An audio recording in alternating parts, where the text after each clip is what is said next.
Jemi në pjesën e tretë të bisedës me doktora Liliazin. Pejgamberi ka thonë për shkak dhe prej parashenjave të kiametit, parashenjave që do di, thot, do shumë interesant ka thonë, do të shumohen femrat dhe do të vije koha kur në 50 femra do të vi, një hadith, një rivajet thot, 40 femra, tjetër në 50 femra do të jetë një mashkull. Po, dhe shkenca kanë mendu, po.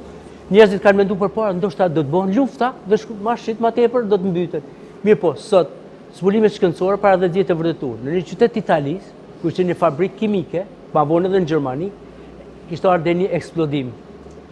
Femrat të cilat kanë punuar aty, thot 10 vjet më radh s'ka lind asnjë fëmijë mashkull, nga se substancat kimike, uraniume sot rrezative të mëdha e prekin embrionin që lizën mashkullore. Prandaj mashkullt abortojnë gati pa ditur femra, aborte spontane që i themi ne, abortojnë dhe bashkë shumë të fëmijë mashkull. Kështu që numri femrave në atë qytet për 10 vite vetëm një mashkull ka lidhur, këtë femra.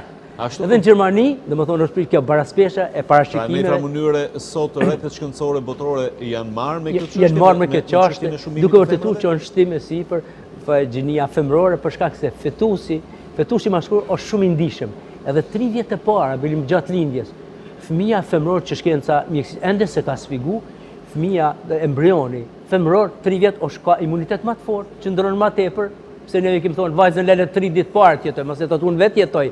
Ndërsa embrioni mashkull shumë i ndihshëm. Edhe vdekshmëria më e madhe nga seksi mashkullor se sa femëror.